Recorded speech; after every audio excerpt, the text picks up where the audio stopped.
that's pretty much it. I spent 20 years in SAC, right up to and include the use in Nam. But I became very disillusioned with what we were doing in Nam. And that was the reason I retired early. I got to the point I lost some good people over there because of Mr. McNamara and President Johnson. And guys we shouldn't have lost because of their stupid decisions, trying to fight a war from 12,000 miles away, which they did. Talk about that for a second, because I grew up as a kid that I know exactly what you're talking about. But all the young people living today don't understand the history there. I know. That's why. We got a couple extra minutes, Bill, and I'll keep packing. Okay. Tell us about the late 1960s and you being one of the bravest military guys, done this for years, love it, love America. What was your feeling then, sir? You know? I just grew to hate it because of what they were doing. And I grew knowing that these guys' wives and children were going to know how their father or their husband died or wound up in POW camp. And I just couldn't take it anymore. I just decided one day I was going to, I had a job offer anyway, if I wanted it. I had told a very prominent businessman in Marysville that thanks for the offer, but you know, I'm a career guy. But it just got to the point that being very truthful, I could not tolerate our guys going over there flying the same course, the same altitude, the same speed every day after day after day. And the MiGs and the SA-2s, the rockets, were just eating us alive because they knew where we were coming from and where we were going and how fast we were going and what altitude we were going to be at. And I hated it. I just hated it. And I just couldn't take it anymore. And I didn't want to be known as the commander of the guys that were doing that. Well, no, even today, I think when I see a helicopter fly over, or when I see a big plane like that fly over Travis, and you think to yourself, what if I was a Vietnamese citizen back then, was on the communist side? Heck, you'd have so much time to go pick up your missile, to go, I mean, it just was a wrong, and who knows about the whole history of Nixon and Kissinger and the whole thing, and peace, Well, you remember all the peace and all that? Oh, yeah. And Humphrey. But to hear your story from someone as brave as you who was there, but keep talking to us for a few more minutes about anything else you want to talk about. Well, just one last thing. We had really good ECM equipment, electronic countermeasures, and we could avoid one missile. We could even avoid two missiles because you had to figure some of those guys weren't as sharp as a tool in the shed, and we could even manage to avoid them. Evasion was what it was called. But when they started shooting 10 and 12 missiles at one airplane, we couldn't avoid them. Couldn't do it. Yeah, and all straight from Russia and China, just right from Russia, yeah. right? Just Yeah. as much as they want. Essentially, we were fighting Russia, as far as I'm concerned. And China. Yeah, and I praise you guys because we never had to fight a war in Europe. We won the Cold War clearly, and that's how we did it.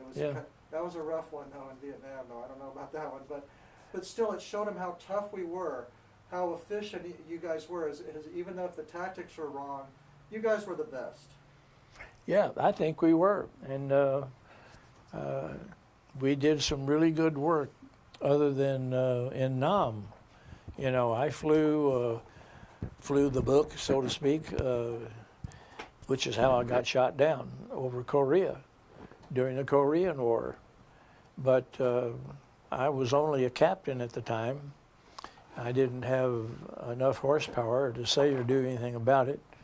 And we had a small amount of bombers over there during Korea, maybe 6 on a mission.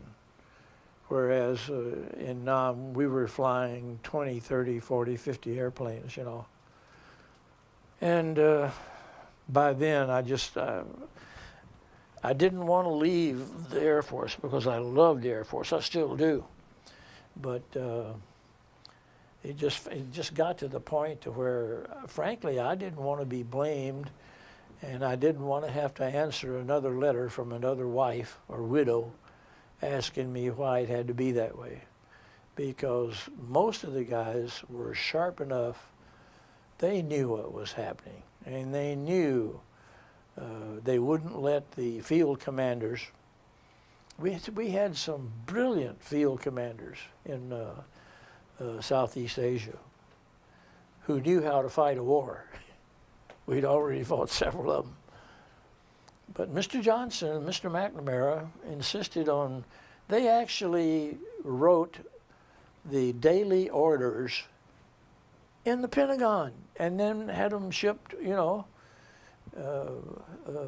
to South Vietnam or Guam. And that was just, you know, it was so obvious what the hell they were doing. And, you know, it just finally got to me. I wasn't going to do that anymore. If I had to, I'd go right back and do it today at age 88, but 87. But by God, I wasn't going to do it then. Well, that's the exact same words I've heard from the Viet Nam veterans in my area. They were proud to serve. They do it the same way if they had to do it all over. Yeah. Real quick, my dad was in Korea on the ground. Luckily, didn't have to do too much combat, but was over there in Philippines and Korea. What happened in Korea? My goodness, you got shot down? Yeah. You want to talk about? I know it's probably not your proudest moment, but so you were rescued, right? You weren't. Anyway, do you want to talk about it? Anything you want to say, Bill? I was on a recon mission in an RB-50, which took us way up at night by Kamchatka. And we did not violate anybody's airspace, but somebody up there had high altitude, radar directed anti-aircraft. And it almost had to be Chinese on board a ship out in the Gulf near Kamchatka. And we had self-sealing fuel tanks, but the B-50 had these engine was a Pratt & Whitney 4360, and it was a very complicated engine. It was like a Swiss jeweled watch, and it required a lot of oil. We didn't have any penetration of my fuel tanks, but the 4 oil tanks, one big oil tank directly underneath each engine, each 4360. Great big, marvelous engine. And what happened, although we could transfer fuel from one tank to another, we couldn't transfer oil. And we felt something hit the airplane. Turned out to be slugs going into the oil tanks. And what happened was I lost most of my oil due to drainage. There was no way to replace it. And by the time we were supposed to go into Guam, flight engineer finally said, "We ain't going to make it to Guam." And I said, "What's wrong?" He said, "Well, we've obviously the only way we've been kept from it was you don't have the oil to lubricate that damn engine until we get there." So navigator chimed in and said, "We just did some math, and we're not going to make it there anyway. The only shot we got to make it is to go to Kadena on Okinawa. And we were still flying bombers out of Kadena, you know, which was a complication because I didn't want to get down there near the runway at Kadena. I declared an emergency. Got down there and we could see there was a flight of B-50s, B-29s rather, getting ready to take off at Kadena. Yeah. So this was going to be bad either way. So I had to crash land the airplane just about 1.5 miles short of the runway. So yeah, we were shot down, but it was, the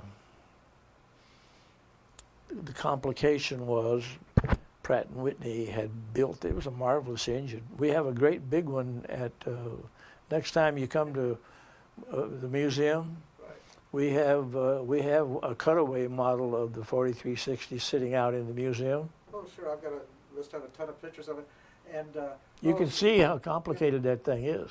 well, sure, Bill, and thank you for sharing that. Just one of your difficulties. Let's wrap it up here.